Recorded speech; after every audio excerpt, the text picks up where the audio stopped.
you just need to find a way how to push through the limit. Yeah. And in the moment when you just broke the barrier, when you push through the limit start to be easy. I can tell you straight away, this is like 100% true, that every limit, every mental barrier what I had, like 10 kilometers, 20 kilometers, gap of download, everything, in the moment when I make it first time, after that it was 100 times easier. Yeah. The Uncle Goal Podcast. Hey everyone, welcome back to the Uncle Go podcast. My name is Borna. This is my friend Marek. This is our second episode together, and today we have a special episode for you because we just did something physically very challenging. It was super fun, and we wanted to share that with you. So if you haven't checked out the first podcast, Marek and I met a few months back here in Killarney in Ireland. We started hanging out, talking about business, mindset, and sales, and a lot of different topics, and we connected really, really fast. And yeah, I brought him back because we became training partners as well, not just similar mindset thinking styles. And yeah, Marek, welcome back to the Young Girl podcast. Thank you very much. I'm very happy to be back again. And I'm very happy that we go through all of this challenge what we will be talking about very soon. Yeah, me too. All right, so a few months back, I saw this great ad online from Quest Adventure series that they're doing, so-called Quest 12 in Beara, and I was like, what's this? And it was a long endurance race. And I've never actually done an endurance race like that. It was in 3 parts. And I've done something similar here in Ireland called the Ring of Kerry. And it was cycling 180 kilometers, but it didn't have any running involved and it didn't have any kayaking involved. But I was very interested. And then I shared my idea with Marek. And Marek, how did it sound the first time I told you about a 150 kilometer race? So I remember this day like it was yesterday, because it was a very interesting question, and there were like 2 main points. First of all, it was completely unimaginable for me that thought that I will run 42 kilometers, actually marathon, when I know that I have a problem to run 3 kilometers, without real troubles. Without real troubles. So, but I was like in the phase of time or life that I really need something very challenging, to be able to literally kick myself to go like to make like step forward. And I accept all of these quests and this challenge just because I was curious how far can I get. Yeah. And because I strongly believe in mindset can be like a very big game changer in your life, especially the decision alone can be, what you can do in 1 second can be completely game changer in your life. I strongly believe in this, so I want to just prove it. I want to prove it that something what I believe is right, and I want to be the living proof of it. So I told Borna, for me, you do remember, for me, all of this is completely unimaginable. I am completely out of shape, my condition and stamina is very low right now. But just because we were talking about this, and I don't like to telling, let's say, peep shit, yeah. I don't want to like put stupid words from my mouth. So I told that okay, let's do this. And then on the beginning I completely didn't understand for what I signed myself, because the amount of suffering, the amount of pain, the amount of anger, and the amount of hatred and emotions. But to be honest, the thing what is very important and interesting for me as well is that the emotions, all of these emotions was kind of like inside of me from something. And during the training and everything, it just slowly go out. And it was very helpful. After every training, I feel lighter and lighter. Yeah.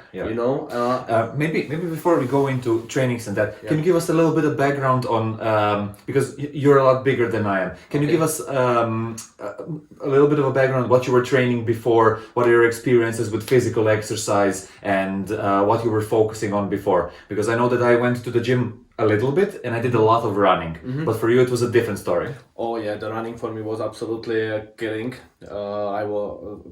as I told, 3 kilometers for me was extremely big problem to run. 3 kilometers.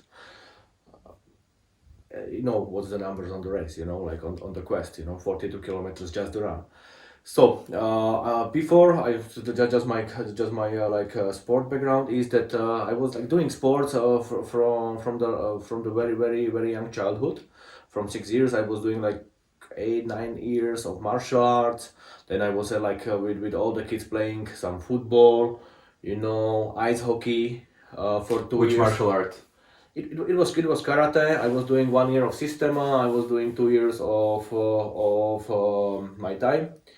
So, but all of this I left like long time ago. After my I don't know 16 17 years I was not doing like on the daily basis almost nothing. Then when I was like 24 I start to going to the gym again, and then I was just, you know, doing the basic things, you know, sometimes the rollerblade, sometimes little bit of gym, and not too much like cardio exercise. Yeah. Not too much like long run sessions and this kind of things, but I was doing kind of a lot of gym. But at the gym I was doing with my brother something what was very hard on cardio. That means that we were going like in 1 hour or 1.5 hour, like in a very fast, Intense. a very intense, very hard training. So maybe this was something what saved my life on the end, probably. And yeah, that's mostly it. That's mostly it. Last 3 4 years I was doing practically nothing what could put me into the shape. So big shock, big change. It was extremely big change. Yeah. It was Yeah. extremely big change.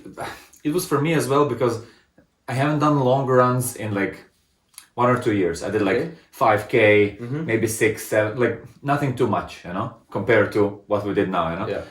I thought I was in good shape, but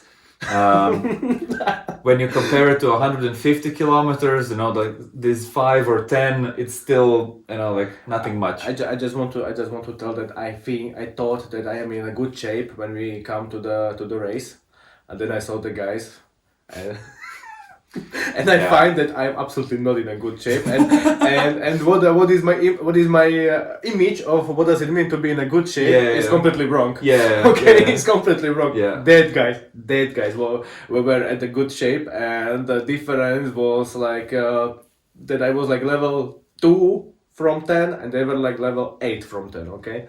Yeah, we saw some 9s and 10s as well. Like Yeah. some people were running really fast. Like running up a mountain takes a lot of energy. Yeah. Running really fast up a mountain and then running down and then cycling and then another mountain, and that takes a lot of energy. So I was really impressed by some people there. I have just one point. The running up the mountain can be like this, and there were for like this as well.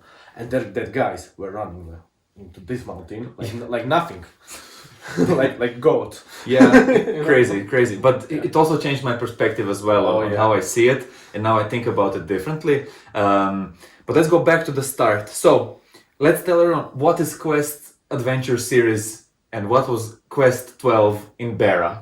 Okay, so Quest of Beara is a race when you are doing a trail running of 42 kilometers. But this trail running, you cannot imagine something like you have nice touristic road, tourist road somewhere in the mountain, you know, that people are just using it for nice walk. No, it was not like this. There were a lot of parts when there was just a, you know, like hill, grass, and few flags. This way you are going and run, go, you know, and do your best, find your way, you know. Yeah. That there were a lot of water, a lot of how is it called, mud. Yeah. You know, people were falling down. Yeah, so like That you, was fun. Like you. The people were falling down. There were you know, I saw one guy. He literally fall down on the ice, and he just slipped down like 2 meters. Yeah. Then he starts back and then continue running happened, like yeah. nothing, you know. Yeah. Like, I want it like this. No. Yeah, that was the first stage. We had 1, 2, 3, 4, 5, 6 stages in total. Yeah. We were running literally on the rocks. You know, there were like big rocks. We were running through them, through the rivers. Everything what you can imagine, what you can find in the mountain, we were run through that. You know. Yeah. Yeah. That was really, really fun. We were running through the fences, you know. That's true. That was really fun. That was the first stage. Yeah. I like that one part best because, as I said, I feel more comfortable running than cycling. Yeah. Then the second stage was cycling. That was we also have to tell the kilometers. So in total, it was 150 kilometers for the whole race in 6 stages. The first one that Marek just told about was 18 kilometers up a mountain. 18.5. This is actually very important because this part killed me, and every 100 meters was very hard for me. Okay. Yeah. Yeah. So it was 18.5. Yeah. Then the second stage was cycling. That was 80 kilometers throughout the Beara peninsula. So usually Quest Adventures does these races in Kerry, in Killarney, and they had it in Kenmare and different other places. This time they switched it over to Beara, and this time they made it bigger than the ones before. So this one was one of the biggest ones that they did. Plus, there was a break because of the lockdowns and everything with Good the to hear that whole. this was the biggest one, yeah. One of the bigger ones. Well, there bigger is ones, okay. there is Quest 24 because that one's 24 hours. So we still haven't done the biggest yet, but maybe we will. We'll talk about that later. I have an idea. And then there was a cutoff time to get to stage 3 where there was running again for 10 kilometers. After that, you go back on the bike and then another 25 kilometers to go back from where you started from. So that makes the full circle. And then the last stage was basically kayaking to a small island in Beara that's right across that golf club there. Then the next stage was running again up a mountain and then kayaking back, and that's the finished race. So in total, that's 150 kilometers.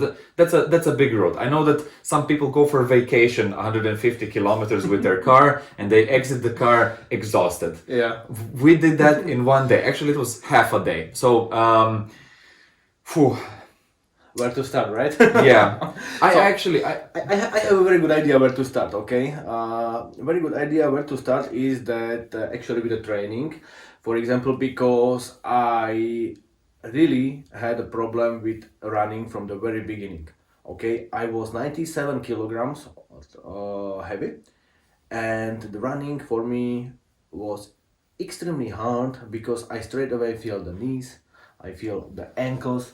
I had a big problem with the bags and everything.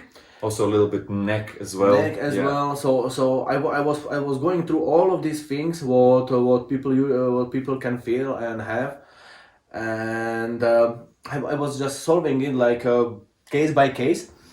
That mean I was asking a lot of people, how to solve the knees problem, and. A lot of people give me a lot of advices, but the best advice was from one very good friend of mine from my childhood, and he told me just lose the weight, just lose the weight, and then I really make the decision that maybe this is the best idea. So I go down to 89 kilograms. My goal was to go to 85, so I didn't manage this, but I lost like 8 kilograms during the training, and it was even not so hard because it was necessary, okay? If I want to survive just the training, I need to lose the weight because I will not be able to go through the training. But what happened? Most of the problems just disappear. Yeah. Most of the problem, knees mostly, the pain in the knees mostly disappear. Pain in the ankles mostly disappear. Actually, and the pain in the back disappeared as well. That was actually the first one that disappeared. That was actually the first one. Yeah, and we were very concerned about that one. I was extremely concerned about that. Yeah, I was unable to go like to move on the side like this. Yeah. It was impossible for me. Now I am completely flexible and mobile, and the pain I will just show you. It was here, from here. So this is very usual. This is very usual problem for a lot of people. And if you think that this can stop, this is something. But what could stop you? No, don't think about that. Just start to move, start to stretch it, and how your body gets stronger, how your blood pressure, blood flowing start to flow again through your body. your body start to heal, recover as well, you know, Yeah. and the pain and everything start to be better and better. I recommend a few massages as well, you know, and a few advices from the professionals, what kind of stretching you need to do, but don't let this to stop you. This is one of the most important exactly. things. This is one of the most important things what I took from this training and everything, that that if somebody feels that he has some kind of health problem or these kind of issues, no, don't let it stop you. Find the most basic solution and just go for it, and go even through pain. Yeah, that's true. Yeah. We were very concerned because at the start we decided to train by doing small runs. Yes. And during those first like 5K runs, we had to stop multiple times along the way and just walk, or literally stop to stretch the back, the knees, everything, because you were in so much pain that you literally couldn't do it. Like, Exactly. Like you couldn't move. And then we were like, all right, let's stop, let's take it like really slowly, you know, like, because we didn't want to risk it. Because the concern was, if you damage yourself, or if either, like, doesn't matter, we wouldn't be able to finish the race, because with an injury, it's better not to risk it, you know? So we had to go really, really slow, and we knew that basically the running would be the biggest problem there. And I think that was smart, that we didn't push it too much at the start.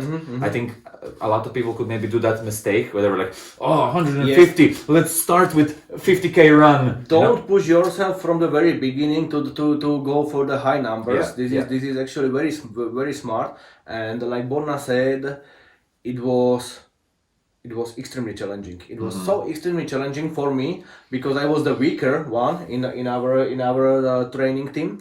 I was the one who had the most trouble. I remember a few times that Borna get even annoyed or angry that, oh my god, something else.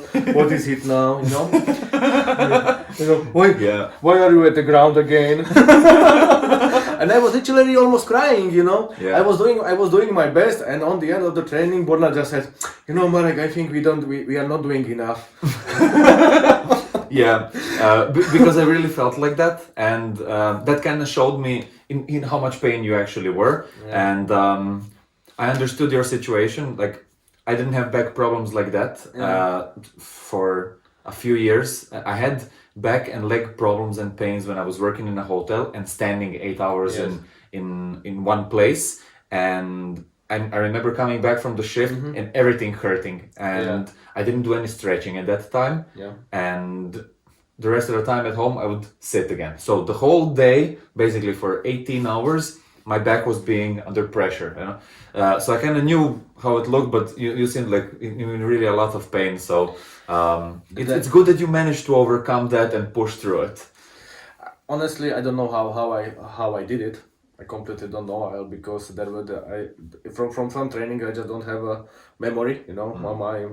My brain just shut down because it was so bad. I remember a few times that I need to walk with my legs. I need to walk into the cold water just to somehow cool down the leg and forget about the pain, because it was so bad that I was unable to walk, not to run. You know, so do you remember how far away it is from the park when we start to the Ross Castle? It's not even 2 kilometers. From the park, I know that from the center it would be 6 kilometers to come back, so it's 3 in one direction. 3 there and 3 kilometers there and 3 kilometers back. Okay, so I was unable to run these 3 kilometers. Okay, in the half, that means after 1.5 kilometer, I must stop because I was unable to breathe. Yeah. I was unable to breathe, and my legs were completely useless. So what I was doing in this scenario was that lucky for me, or I was fortunate that we had a river straight next to our road where we were running, and I go inside. There were a cold water. There was a cold water, and I cooled down the legs. You know, the blood started to like flowing a little bit better, and the pain little bit go out. You know, like little bit disappear, and then I was able to continue. And with these baby steps, we need to start, and sooner or later I was able to do a little bit more, and on the end we were able to train, and I was able to run like 20 kilometers on the end. Yeah. So I was this for me was achievement enough that I was able to run 20 kilometers on normal road. Well, this was for me achievement enough that if I will stop there, I will be satisfied, you know. Yeah. So this was so unbelievable for me that during these 3 months we were able to push it to these numbers. That I was already happy, you know. Now the race is over. Do you have any pains, back, legs, No, neck? absolutely nothing. Absolutely nothing. I am completely okay. You know, I feel the knees during the race. I feel the knees, but but I use the bandages and it was okay. Hey, I hope you're enjoying the Uncle Gold podcast. If you want to support this whole project, make sure you go to the second channel called Uncle Gold Podcast Clips. There I create short form videos with the best topics from the interviews that I do on the main channel. You get their videos daily. They're separated nicely into playlists, so you can choose the topic that you want to watch most. And now let's go back to the video. All this action was actually inspired by the story of David Goggins. And he's like speaker and motivational speaker, and he's telling his story how he changed his mindset and how this changed his life as well. So this was the big inspiration for us to do all of these quests and challenge, and actually this helped me to overcome all of this pain. And on the race I told to myself that okay, I'm going the same way. Yeah. And it's actually work, you know. Yeah. I was very careful to don't injure myself, that don't push it too hard to go into some kind of injuries or disbalance of the body, but it was just working, you know. Yeah, and we watched his videos. Yeah. And the one that I sent you was when he's in the gym doing bench presses, and another guy is filming him, and Goggins is shouting, "Who's gonna carry the boats? Who's gonna carry the boats?" And it was so funny to us that we started saying it over and over again. Can you imagine that there is a mountain like close to our city, close to our town. It's called Torg Mountain, and people go there like for half day, nice hiking vacation, you know. And after the second half of our training, we start to run up this mountain and run back. And sometimes during this running, we were just running up and then, who is gonna carry the boat? That was the most fun part, because it's important to motivate yourself, and I think that's exactly what David does. You can see when he's doing it that he's in his own mind, Yes. and he's taking control of his mind. And a lot of times during these long trainings, your body will give you a signal, and then your mind is like, "Oh no, you can't," or this. And I think that he is a master at taking control of that and saying like, "Yes, this is a signal, but no, I decide what is." And he broke a lot of world records. Some people call him the hardest man alive. He's written a really good book, Can't Hurt Me. He's been on many podcasts. So yeah, definitely an inspiration, and we definitely recommend you watch David online. But hey, he's also has a crazy story of how he joined the Marines. He went for like 2 times, and they told him like, if you do this one more time, like that will be your last. And he did it with his like broken shins, and he was duct taping his leg. Like he's a crazy guy. Okay, this is too crazy. Okay, I don't recommend to do it like this. But honestly, his way is working. And what I can tell that during this training, the training was harder than the race for me. Okay, it was harder, 3 or 4 times harder than the race. Okay, the race was extremely hard. Okay. But the change of mindset and the change of the way how I am thinking and how I am taking the things now is completely different. It's completely different. I feel like exactly like much harder when my body and my mind get the real experience that, you know, that number what was unimaginable for me in one time. I completely broke this train, overcome in second time, and it was painful. It was really painful. I really want to give up like a lot of times, like 10, 15, 20 times. In every training, I was in the time that I want to give up. You know, every training. But I remember before training when we would call like, "Hey man, let's go," and be like, and I was like, "We're running 10K," and I was like, oh, no, not looking forward to it, but. We did it, and I think the training paid off. I think that's the most important lesson from it. the training pushed me more than the race on the like in the mindset. And the funny thing was that there was a time when every training for me to go and to just to suit myself and go for the training was very painful as well, because I know what is coming next. But there was a time as well that sometimes you push me, sometimes I push you. Oh yeah. One of the most important things is this, like, guys. Yeah. I never had a training partner. I would always train alone or in a group. But what we did here is, for me, I don't know how your experiences were before, if you had a training partner or not, but this is the first time for me where I had a accountability partner, you know, because 9 out of 10 times I will be like, let's go, and you'll be like, no, pain. And one of those days I would be down and be like, oh, can we just skip it for today? You know, we did a good training yesterday, and then you would push me. Yeah. And just to cover that part is, I think, the most valuable thing that you get from working out with a partner. Yeah. Plus, you don't get so bored. You always have something to talk about. Yes.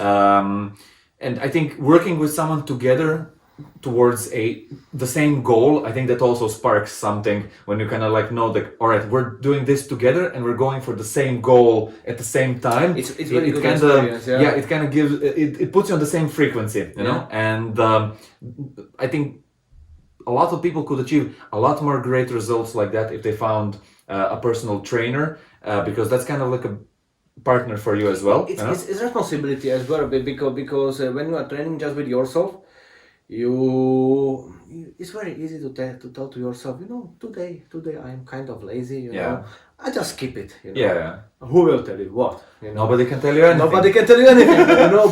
But if you want to skip something, you need to to explain somehow to Borna. And you know he will be doing a fun of you next day, like, hello, Pooh. Yeah. Hello, the weak part of our team. Yeah. So and he's very good at this thing. So but this was not the most important. I remember there were a lot of moments when I called you, and you told me, it's raining outside, let's skip it. And I told you, okay, it's raining, but this cannot stop us, because this is the weather what we could expect on the race. You know, we need to get used to it. And I told okay, let's do just the basic run, and then we will see. And usually in this day, we usually did better training than the day before. Yeah, exactly. It was exactly the day when you were the most lazy. There was heavy raining. Yeah. You want to stay at home, dry and everything, and then you tell yourself, no, I'm going. Yeah. you put on the jacket and just go. You put the jacket on yourself, and in the heavy raining, you go and run 10-15 kilometers. Then after running, you sit on the bicycle. It's still in the heavy raining. Bicycle completely wet. Everything is completely wet. Funny thing that happens. Being in the rain is only a problem for the first 2 or 5 minutes. Yeah. And then you're completely wet, and then it's kind of like, it's okay. Yeah. And then you just do it. Yeah. Then you don't mind if it's like raining or cold or windy. We really had in these. So just to say, we had a short time to prepare, but we really saw all weather conditions, right? All of them. Ireland is famous for being like up and down with weather. People joke here that you can see all 4 seasons in 15 minutes. In one day, but you can see them in 15 minutes. Yeah. Except for winter, I think. Okay, they don't get real snow. But there is almost no winter here. Yeah, it gets cold and it gets windy and rainy, but they don't get snow and minus 20 degrees, So we didn't experience that. But we had a lot of rain, a lot of wind, a lot of sun, and a lot of days that were kind of in the middle with clouds. Yeah. Those are kind of the best, because when you're running, your body gets hot, and you really feel that a light kind of cool breeze really helps, because it's kind of cooling you off and you feel great. Yes. And that's the most comfortable way to run. Cloudy weather is your friend. Yeah, when you see cloudy weather, that's ideal for running or long distance cycling. No bother there. Rain will be challenging at the start, but later it's you are okay with yeah, that, you I think the first 2 times I was actually thinking about it and being like, I don't want to do it. But then after a few times, like, you really don't mind it. On the end, you start to like it. You will see. Yeah, and then sun is a problem because it takes a lot of energy, and sun is the biggest problem. We'll talk about that when we get to the race and all the parts. But there is my little revenge from the training. But basically we saw all weather conditions. For a long distance race like this, it is important to see all the weather conditions because you don't know what you can expect at the race. So you kind of have to be ready for everything. Plus it's a few months away, and it's okay if you're in a country where you can predict the weather. Like let's say there are races that people do in the desert. You know it will be 60 degrees, you know it will be sun, you can train for that. But here we didn't know what we were training for, so we were kind of trying to get a little bit of experience of everything. And the sunny days here are so rare that you almost don't count with them. You are not ready for this usually. Lucky for us, we had few of them during our training, so I was ready for it. Not like this guy. But what is the most important? That there were a moment that my friends starting to make fun of me. That you are some kind of self-damaging type of personality. I have this feeling because normal people, they like to go to the pub, drink some pints, relax at home, talk to each other, have a good time, and you don't, you just like to go out with the heavy rain, with the wind, cycling for 5 hours, cycling for 5 hours, like because there were a time that we were training at the evening, and we start to train at 7 p.m. and we finish at midnight. Midnight. We finish at midnight. The training. It was night, heavy rain, wind, cold, everything, and people start to think that I'm a little bit coco loco. Yeah. But everything is okay. I don't think that opinion of others that matters that much. Completely not. A lot of people Completely not. don't understand how much effort pro athletes have to put in. I'm not saying that we're pro athletes. Like we were one of the last people on the race, far away from that. But when you look at someone like, I heard Michael Phelps' story. When he was preparing himself for swimming Olympics, he was training 3 times per day for at least 2 hours. So that's at least 6 hours. And that's not, like nice jogging and cycling. It's like hardcore killer trainings. You don't imagine this, that it's not funny. This is not something what you like to do, This is not something what you like to do. It's 8 o'clock, you are tired from the day, all of us have the same lives, same problem or similar problems, solving all the similar things in the lives, And after all, you just want to sit at the sofa, watch some movie or something, and then you need to tell to yourself, no, get up. No, get up, shield yourself and go and train. And this is not easy. You need to understand that this is not easy with the people, and you need to start to get used to it, that you like that it is not easy, because if you don't start to like it or looking for it, to find the hard ways, you will not succeed on the end. Sooner or later your motivation will go down. 100%. Sooner or later there will be days, and the days will be more and more during the time. Like later it will be more and more that the motivation will go down, and then you just need to get used to it, to just the discipline. Doesn't matter that on the end the motivation doesn't matter. You will be able to overcome it with your willpower. With your willpower, just go and do it, because this is what I'm doing. This is what I'm doing, and why I am and I know why I am doing it. Because if I will not do it, I will be not strong enough on the end, on the race. And I will not do the race, and I want to do the race. So this was actually a very important part for me as well, an experience and knowledge what I get, because it was a very interesting process, and evolution, all of this, that I get like real life experience through the suffering of body. It was funny. It was. I feel like I learned a lot, and a lot of lessons that can be kind of copy pasted from the race to real life. Exactly. But a lot of them I didn't see them until after the race.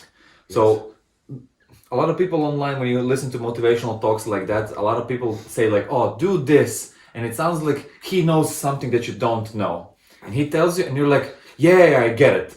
Actually, you don't. You don't get it until you do it. Until you see it from the other side, from the same side from where that person is talking from. You must go, you must suffer, you must fail 1, 2, 3, 4 times. at least, then fail again, and then you need to suffer again. You need to be like very painful, and then maybe you will be at the 50% what that guy actually who really experienced it was talking about. Yeah, exactly.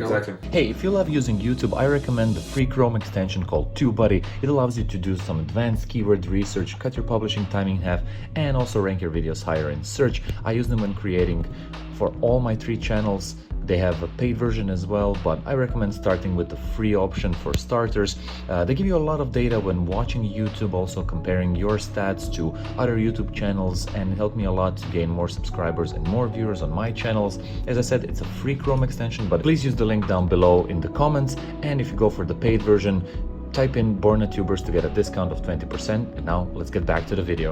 Let's talk a little bit how we put our training plan together.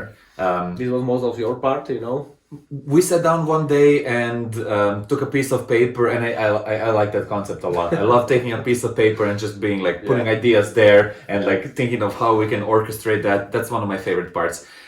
So we were thinking like, all right, now we have 2 months left because we started training a little bit, and then we did our planning for, I think it was 8 weeks or 9 weeks, something like 8 that. 8 or 9 weeks, yeah. Yeah, and we just drew it on the paper, like lines. We make like a small waffle paper, waffle. Just Yeah, and then there was also some holidays that we had to do, and we had to we had to type in some holes in there. But basically, we decided what we wanted to do, and we knew that at the start we couldn't push too strong because like pain, neck pain, back pain, all of the pain, and we had to start slowly. We knew that in the second month we had to push it a little bit more and basically double all the numbers that we had. And for the first month we set the goal, start, get the ball rolling, just do everything that we can in the first month to get used to it. The idea for the second month was to double that, and we decided that we wanted to be able to run 20K and cycle at least 50K. Yeah. And no, cycle at least 18, I think, no? No. For the third month, it was more than double. Okay, yeah. So 2 times gap was in the third month. So in the second month, we wanted to do half of the whole race. And see, usually when people make a training plan like that, they do it for a whole year. We had 2.5, let's say 3 months. 2.5, because we have more than two. We have less than 2.5 actually. Yeah. Little bit less than 2.5. So it was tight. It was kind of like on the edge, Yeah. And then we decided for the third month to double it again. So going from doing a half marathon to doing a full marathon, and from cycling 50K to cycling 100K. 100K, yeah. Take into account that we weren't that prepared. We didn't have a very strong base, and we didn't have a lot of time. So one of the things that we did, we also worked on our diet, and we're gonna talk about that as well. But for the runs, we installed the Strava app where we were kind of documenting everything, and after every training we would kind of look at how many kilometers we did, how many elevation we got, how much time did it take. We calculated like per kilometer how much time it would take us to cover it, and then we were like, all right, we need to have this amount of time covered on this distance, and we kind of knew our numbers. For everybody that didn't see the first video with Marek, definitely check it out. I'll leave the link right here. But basically the idea is that we need to know our numbers, and we figured it out. And then after every training, we would be like, all right, how fast did we go on the cycle today? Yeah. And then we're like, all right, we're missing 2 kilometers. We're missing 3 kilometers. 2 kilometers per hour, like. Yeah. We need to go more than 20 kilometers per hour. We were usually like somewhere between 17, 18, sometimes and 19, and we actually never hit the 20. Like we needed more. We needed 25 in the end. Yeah, on the end we need 25, and this was like how we never hit that, and we never got the altitude in the cycling. We get the altitude in the cycling when we did 2 times gap of down low. Just to make you a little bit more oriented in the kilometers, gap of down low is 56 kilometers, and it's a beautiful cycle around the lakes of Killarney. It's a beautiful cycle. We will add some photos. I hope. Yeah. So we have some photos. We will get you there. It's 56 kilometers, and elevation for one cycle is 600 meters. Am I right? I think that was for torque. That was for torque. Yeah. We'll check all of that. We'll put some Strava photos also as well right here so people can see it. But basically the race required around 3,500 meters of elevation in total. So in the 12 hours that they predicted, we needed to cover that. So we were kind of calculating, all right, we have the torque mountain here, that was around 600. So we were calculating, all right, we need 2 of those, and then we did the gap of Dunlop, and we're like, all right, we need 5 of those, and we tried to recalculate it for ourselves. So run to Torque Mountain and back was almost 9 kilometers. Yes, 9. And 9 kilometers, and elevation was 600 meters. And then we need to do the gap of Dunlop. So our training start to like do some basic runs, then some little bit of cycling. Then we start to cycling this gap of Dunlop. First time gap of Dunlop was completely completely kill us. But that one was also a mindset push. Yes. We felt 50 kilometers. Oh my God. Yeah. And then we did it the first time, and we came back, and we were tired. But then the other day we were like, it's not that bad. We'll have some rest, and we'll do running today. So maybe we could do it, tomorrow. And we really felt that we could push the limits after we've done it the first time. That was one of the biggest lessons for me. Like, until you do it, it changes. It's completely different. It's much harder to think about it than do it. Yeah, exactly. Exactly. It is. In the moment, if you have any limit, what is kind of like holding you back, what is like kind of holding you back. You just need to find a way how to push through the limit. And in the moment when you just broke the barrier, when you push through the limits start to be easy. I can tell you straight away, this is like 100% true, that every limit, every mental barrier what I had, like 10 kilometers, 20 kilometers, gap of Dunlop, everything, in the moment when I make it first time, after that it was 100 times easier. Okay, maybe not 100, but 10 times easier at least. I was just able to make it after again and again and again. Before I was unable to even think about it, like most likely, you know. Or when I was thinking about that and I did it first time, I was wrecked. But after it was easy. So then after these limits, it was first time gap of Dunlop. We were wrecked. We were literally. Actually, I remember that we did a circle around the lake. It's called Dennis Cottage. It's 22 kilometers, and Borna was dead after. 22 kilometers of cycling, almost no elevation. He was dead after. Then we go the gap of Dunlop first time. We were both of us were like that. We almost died during this one, and then after it was okay. Then we go run 10 kilometers, gap of Dunlop. Then we go run 10 kilometers, gap of Dunlop, run 10 kilometers. And on the end, the last time we did two times gap of Dunlop. What was, if you can remember, that 22 kilometers in the beginning was completely challenging, and now 2 times gap of Dunlop is 120 kilometers plus run 10 kilometers. It was already like the number starting to be very high, and it's starting to be possible. And actually, it was not so hard on the end. It was not so hard. So this was the training phase. For me, extremely challenging. I need to overcome a lot of pain, a lot of troubles with body and health and even mindset. My mindset and evolve. The strength of my mind evolved the same like the strength of my body. Exactly. It was going together.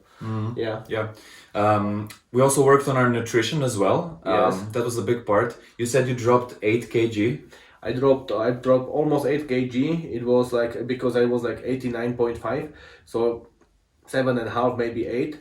So what I was doing, of course, because I was doing much more movement, much more running, much more cycling. So a few of the kg just go naturally.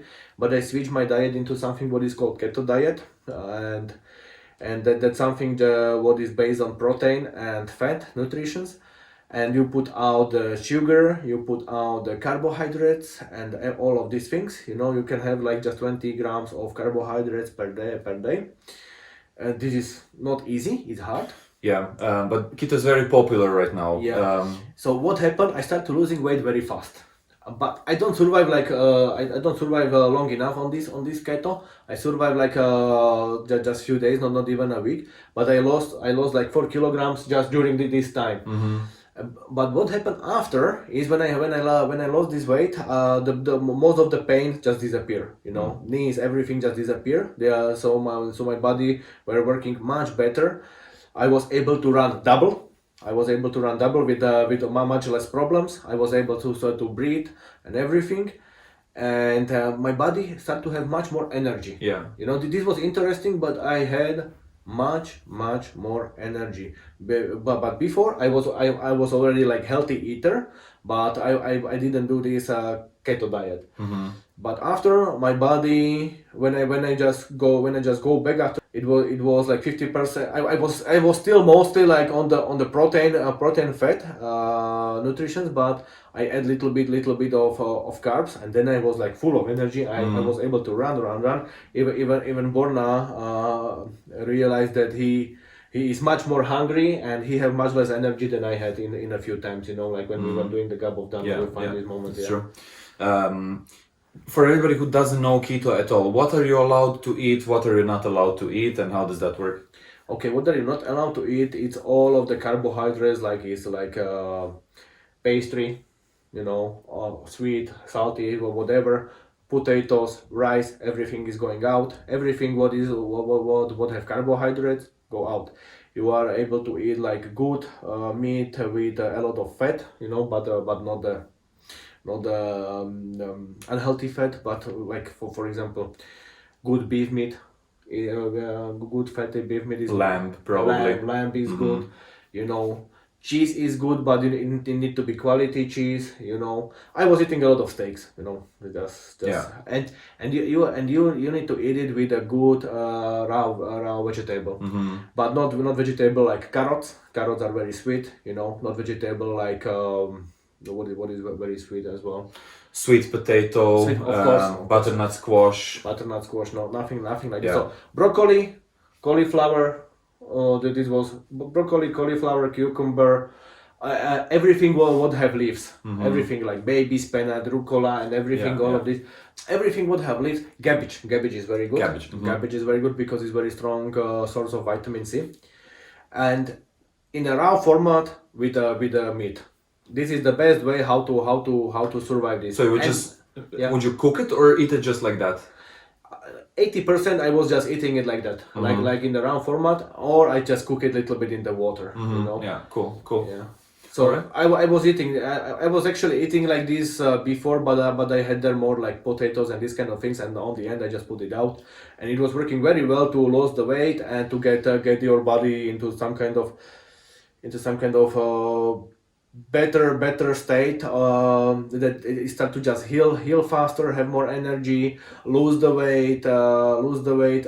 But the transition is hard. You need to make ready yourself that the transition was very hard, because when you don't have sugar, or when you don't have enough sugar, or if you don't have the level of sugar what your body is like get used to, you will start to feel that you need it, and you are kind of like nervous, or you know, you are unable to focus and these kind of things. But after 1 or 2 days, this will disappear. You know, I can tell you, this will disappear, and you will feel much better.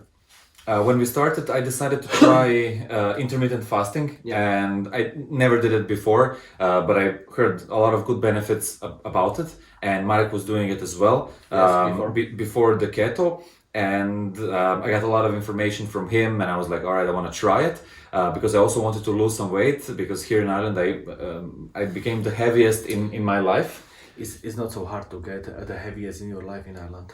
Yeah, sweets are very cheap in Ireland. That's true. Not only sweets and meat and beef, like good beef. Yeah, basically, we were overdoing it with food, so we needed to cut down on weight, because when you look at all the pro athletes, like all the professional cyclists, they're like this. They're small, tight bodies, so they're aerodynamic and light, because you don't want to have too much weight on the bicycle. And we knew that if we had too much weight, it would be hard. So we both decided to go down. I tried intermittent fasting, and at the first like 3 or 4 days, it was hard, because you have this habit of eating, and your body is like, come on, like where's the food? Like why are we not eating? Your body's like, dude, like why are we not eating? Like, what's going on? Like it's breakfast time, it's dinner time. But you're the intermittent fasting pro. Tell us a little bit more. What's intermittent fasting? So intermittent fasting is that you actually have window during the day when you can eat. In this window, you can eat almost anything. You know, it depends how healthy you want to be. That healthy you prepare your food. But I was using like 2 hours windows, 2 hours window, and that means that I was eating somewhere between 2 p.m. to 4 p.m. For people who don't like adapt his body for this small window, I recommended 4 hours. That means, for example, from 12 to 4. In this window, you can eat on the beginning and on the end. I recommended eat more on the end. And what happened is that in this window you can eat how much you want, but your stomach is not so big or is not so stretched from the all day eating. So eat a little bit less. And during the time when you are not eating, after 4, your body will use much more nutrients from the body. This is the first thing. We will use much more nutrients from your body, and all of the food what you get into is processed, and on the end it's kind of easier to put it out. And the benefit for your body is that the body is not so tired from digesting all of the food all the day, and your insulin level is not going up down to processing the food. And all of this is about just that you need to just make it one time or two times, and that's it. And the rest of the energy you can use for exercising, you can use for your work, for everything what you need. So but if you are eating at the 8 a.m., your body needs a lot of energy, a lot of water, a lot of everything, a lot of insulin and everything to digest the food. Then you are eating at 12, again the same process. Then you have some snacks after 12, again the same process. Your body need to focus to digesting the food. Then you go for dinner, and again the same process. And the dinner was the hardest for me because I have a habit of eating in the evening, but I noticed who don't have the habit. But I noticed the biggest benefit from that because if I have a big dinner, I feel that my sleep quality goes down and I don't get enough rest because during the whole night my body is using energy to digest the food, and I wake up hungry in the morning. And when I started doing intermittent fasting, first thing that I noticed is that in the evening I still had the oh my god, eat something, but after a while it went away. It went down to 10% maybe, but I had a lot more energy when I woke up. I didn't feel that tired. I wasn't that hungry in the morning, and I generally felt through the day that the body kind of adjusted itself to this system. And I lost 7 kg in a month and a half, so I went below 100 kg the first time in 2.5-3 years almost, so I felt great about that. So actually this is true that you will get almost double level of energy. Your level of energy will just almost double, and this is all because your body don't need to process the food all the time. And this has much more benefits than you think. You just need to try. You need to survive the first week, and after your body just adapt, and on the end you will find that it's much easier, and it's actually you like it more. Because it's sparing the time. You have more time because you just eat one time per day. You will eat big portion, but you are okay then. And you will not be hungry all the day. You can do whatever you want. Even when we were going to the big training, I just eat one time per day, and I was okay for the training during the next day. And this is something what is usually for normal people unimaginable. But problem with our body or our food behavior right now is that we are overeating a lot. That's true. A lot of overeating. I learned this on the keto diet because when I started with the keto, I realized, I don't know how or why, I started to eat. I was already have kind of good food behavior. I started to eat even half of that, and I was completely okay with energy. And I didn't have any feeling that I lost any strength because actually my strength almost doubled. That was something that I was worried about. I was like, oh man, if we do this intermittent fasting thing, I won't be able to train. But we did strength trainings and cardio trainings, and I could do everything the same. And I was like, wow, so energy doesn't come from food, and I was mind blown, But great effect. Definitely try it. Maybe for the start, a 2-hour window is a bit too extreme. Yes. What I read online is most people say 8-hour window at the start. But that's kind of beginner, and then narrow it down. Bring it down to 4 or 6 hours depending on how you feel about it. I know that I started with 8 and brought it down to 6, and 6 worked great for me. Yeah, okay. Yeah. Because I ate, let's say, at 1 o'clock, and then that would be kind of the start of my I window. recommended 4. He was weak. Yeah, a little bit. And then I ate at around 5 or 6 again, you know, so that way I was kind of covered, and it felt great. But at midnight, it will be, you know, like already 6 or 7 hours that you didn't eat, and then you can feel it. You're like, you know, like something. And then on the first week, I would take 1 date, you know, and then I would eat 1 date. And Do you remember what I told you? Yeah, remember? yeah. But that felt so good. I was like chewing it for 5 minutes, and I was like, you know, like this is dinner. And I took a picture of it, and it was like dinner. You know? Yeah, but that was amazing. Later, we started implementing one thing that helped us through the trainings a lot, which were protein balls. I don't know if you saw it on my previous channel, on the creation channel called Bol na Zuber. I started doing these protein balls called Powerballs, and I had the idea of selling them, but then the whole COVID lockdown turned everything off, and you couldn't go anywhere, so I kind of stopped with that project. But since we started training again, I started doing them again. I bought some proteins, and I made them like granola based with some chocolate, honey, peanut butter, and protein inside. Mix it all together. We started throwing in nuts and dry fruits, and it actually turned out into a great little product that you can store in your pocket. And then we would do a few hours of training, and we would have 1 or 2 power balls. It's very handy. It's very handy. It's super handy. A lot of people buy protein bars, and I'm not against it. I actually think it's a good thing. Some of them are really delicious. Some of them are extremely disgusting. But you know, if you look at the nutritional value, especially if you're training for a long time, it helps you. It's like a boost that you get during the training. It's fast absorbing. You sometimes get a lot of sugar in it, or other stuff that helps you and your body kind of push through it.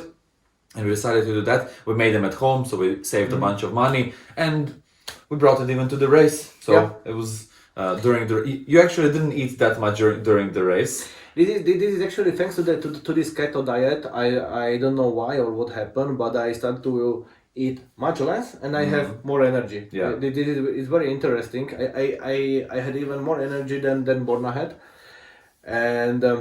All of this is just thanks to this keto, so I'm kind of like fan of that.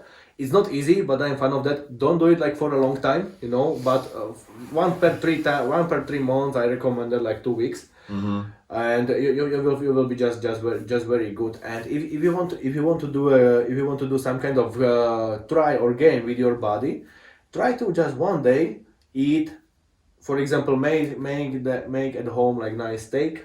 And eat it just with the raw broccoli or cauliflower, just raw, you know, like eat the meat with it, you know, it's not so bad. And you will see that that doesn't matter how much you eat, doesn't matter how big the portion will be, you will feel like very light. You will feel like very light, and you digest it very easily, and the level of energy what you will have will be like doubled, maybe even tripled.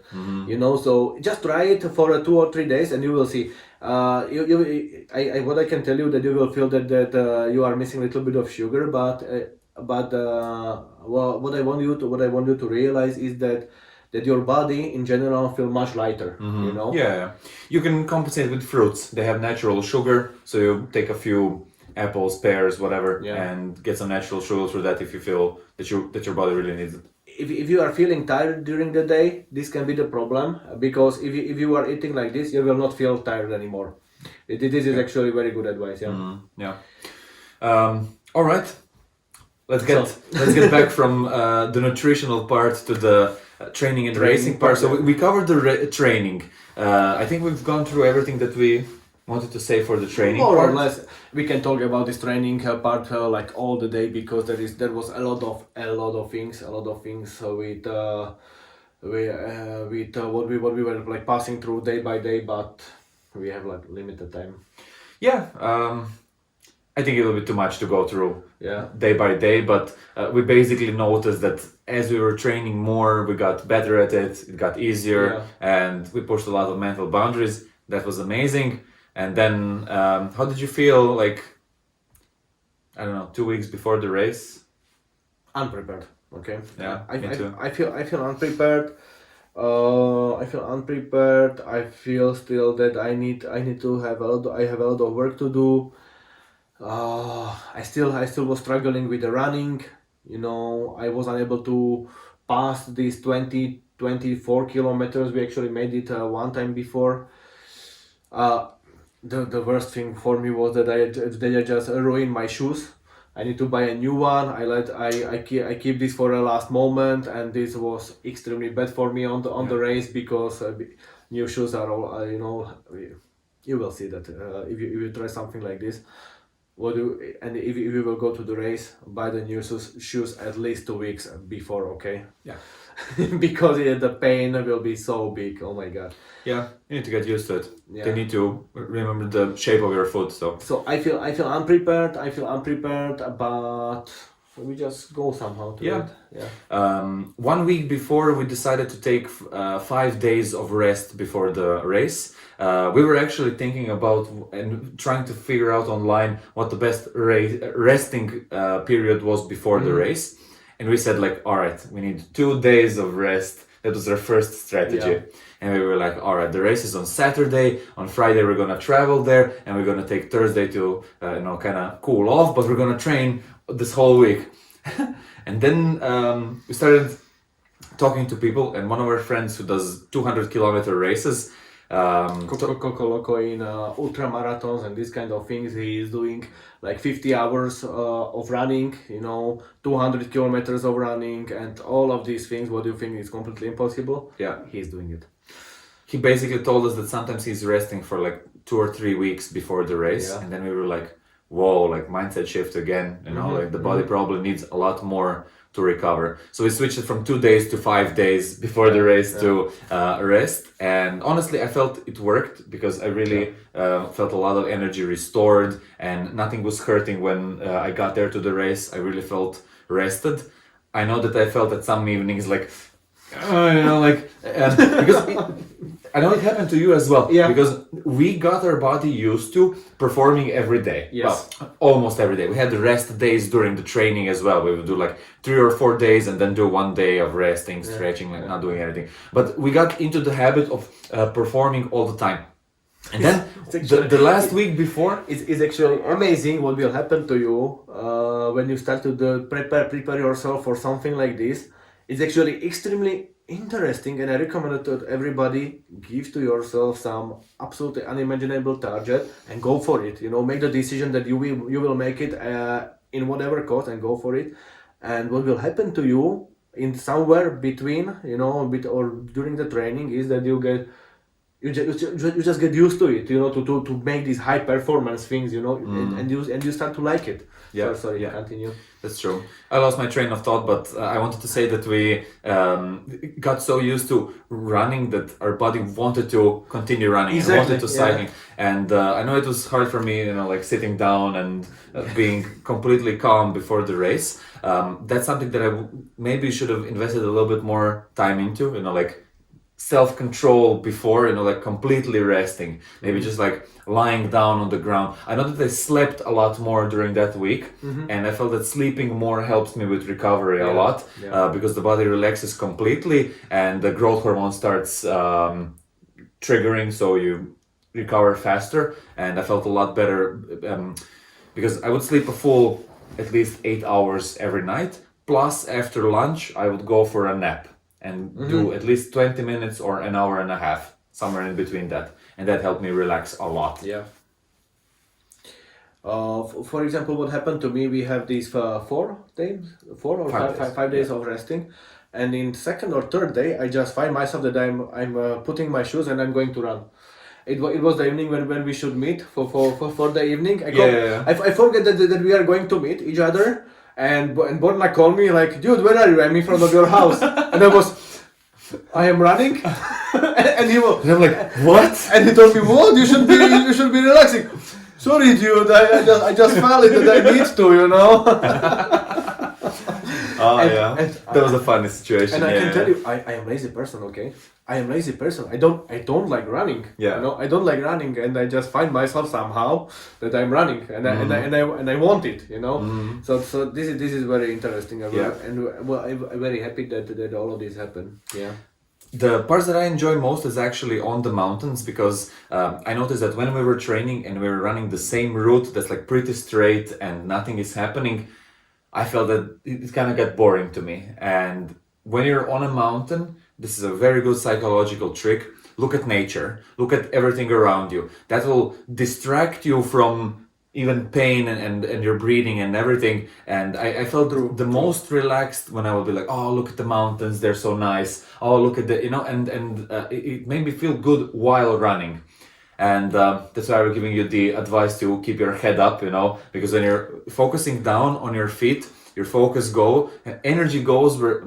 energy flows where focus goes. So if you're focusing on your feet, that's where your energy will go, and you'll be like, oh no, there's pain here, and focusing on the mountain, then that's where the energy goes. Like, oh look, that's beautiful, So that's a very good psychological trick. Plus breathing. I feel that through breathing, I can go into like a running state where I